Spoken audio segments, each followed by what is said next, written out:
Alright, I'm back again. I'm actually making another video right after my last one with redesigning Marinette and Ladybug, and this time I will be doing her supposed partner of the show, ChatNoir. If you need an introduction, I am Mira Ghosty, and about a week ago, I made a video redesigning Ladybug and her civilian form, Marinette. Now, in her civilian form, I didn't change much, but I completely overhauled her hero costume, and then I also designed her with the other 6 Miraculous that I consider the core Miraculous of the show. And now I'm going to continue that with Adrian and ChatNoir. Now, also in that last video, I complained extensively about a lot of things pertaining to Miraculous Ladybug and just the decisions in the show that kind of annoyed me.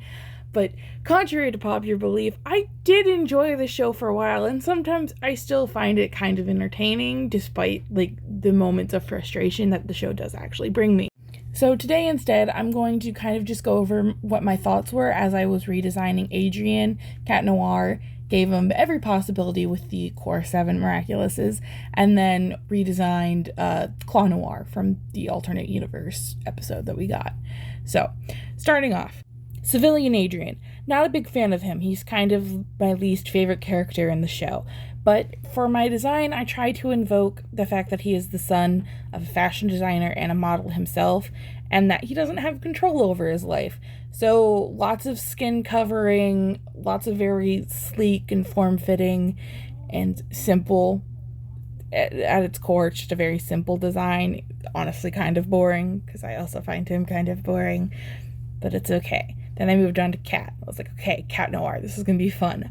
Need something to work with for the basis of all of his hero design, something that he probably is influenced by for all of his hero costumes. And I was like, okay, sheltered kid. What does he have the most influence with aside from his father? Obviously, I picked that he was obviously influenced by anime and video games, so that made me think cyberpunk and techwear, and that's where I went. So ChatNoir, I gave him a fluffier design than his canon one, because I'm thinking long-haired cat. So he's got the fluffy jacket and the fluffy pants and the thick shoes and the fluffy hair, and I gave him long sleeves that cover his hands so they're paws, because I thought, yeah, that'd totally be what this kid did. When I went to designing the bee, honestly, I struggled it, so I passed over it for a while, so I didn't have to think about it. I did the same with the Ladybug Miraculous, and then I went straight to the fox. For the fox, I was like, alright, so foxes and cats are kind of similar in shape language, so I kept him with similarly fluffy hair, just longer, and bigger ears, and a longer coat, but not with the fun paws. And then I made it so that there's color blocking in all the areas where foxes have their color shifts. There's the white at his chest, there's a white at his in between his legs, because the middle, their whole under chest is white. I gave them the blocking at the lower ends of his sleeves and at his pants, so that they'd be a dark brown / black, because fox. And then what you can't see is I gave him a long ponytail for the tail aspect. It's just, long and fluffier at the bottom, so foxtail. Then I went to turtle. Literally just did kind of shoddy armor, if I'm being fair. Not my best work when it comes to armor, but I gave him spiky hair because I felt yeah, that totally a turtle thing to think about. When I went down to the Moth Miraculous, I had fun with the idea of, so with Marinette's design, I gave her a blindfold, and I was like, well, why don't we continue that idea of something completely covering his eyes so you can't see them? So I put a moth. I just full on put a moth over his eyes.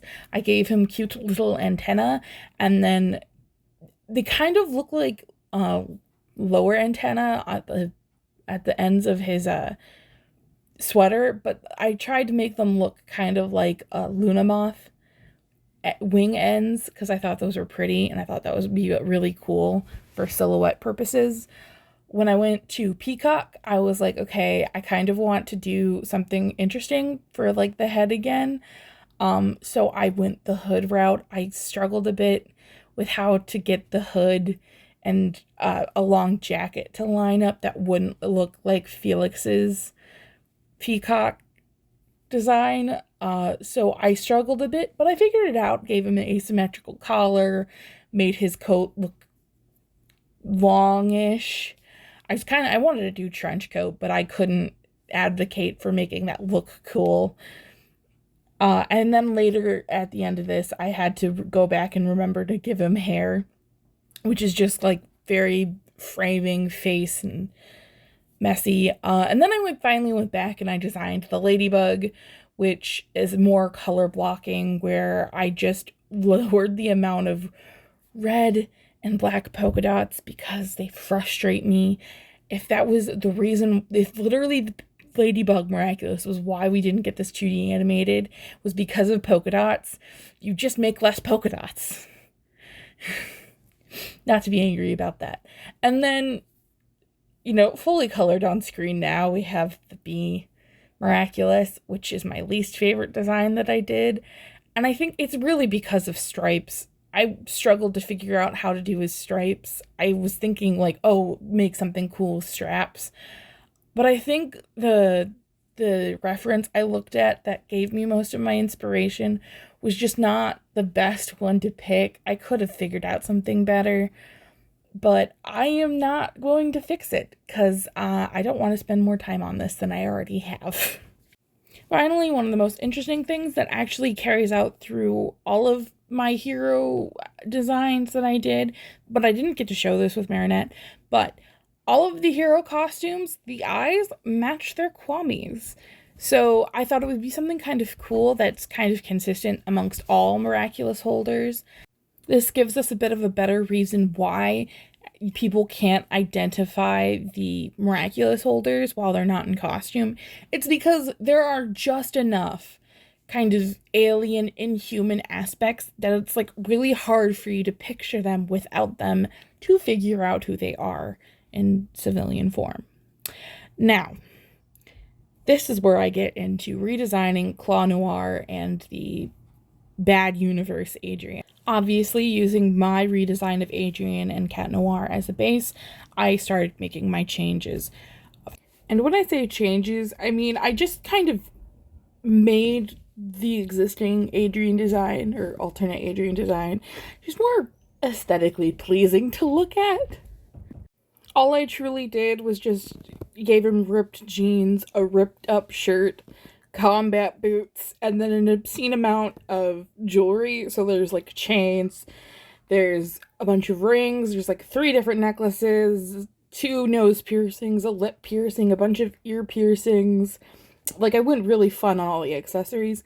And then I just kind of made his side-swept, half-shaved hair look nicer and less like he has a ginormous forehead. Now, as for the ChatNoir design, that's got the hugest divergence. I went down the route of the sleek, dangerous cat vibe. So a lot of his clothes is really close and tight to his skin. He's also got like long gloves. He's got a bit more skin showing like I did with Shadybug, lots of spikes, tall boots, the same kind of messy hair as normal ChatNoir. I just made it like kind of longer and also a mullet. I also gave him a larger half face mask that covers up his whole forehead. And then when it came down to the coloring of it, for some reason they decided that like the acid green eyes wasn't good for ChatNoir, didn't indicate his villain status, so they made it purple. I didn't like the purple, I just made them yellow. That was it. That was everything I chose to change and keep, and that's all I'm going to do on Miraculous Ladybug for right now, so hopefully you enjoyed this video. Anyway, bye-bye.